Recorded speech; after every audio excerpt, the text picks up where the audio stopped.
Kumpirmadong nakaranas ng sintomas ng food poisoning ang 47 katao mula sa San Carlos City. Tutukan sa report.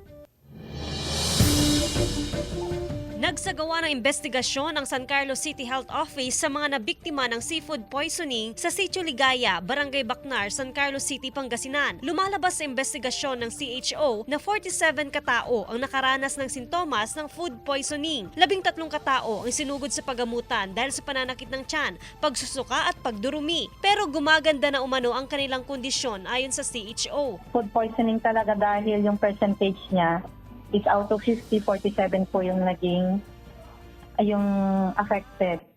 With yun po yun, signs and symptoms po ng LBM, abdominal pain, and vomiting. Kabilang sa nasa pagamutan ng 15 anyos na anak ni Mang Rohel, pero hindi na raw siya nagpa-confine at iba pang kamag-anak na nakaranas din ng sintomas ng food poisoning. Yung ginawa ko, kasi naka-confine yung isa, tapos si Mary Grace, pina-check up ko siya. Yung reseta niya, yun na lang ang binili namin yung gamot, tapos yun na rin ang ininom ko. Nakaranas din ng sintomas ang birthday celebrant na naghanda ng seafood na in-order niya online. Hindi naman daw niya alam na ganito ang mangyayari. Sorry po,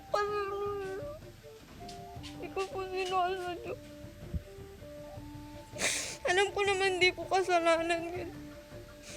Pero syempre, magalit din pa rin po kayo sa akin kasi siguro ako yung nag-order, ganun.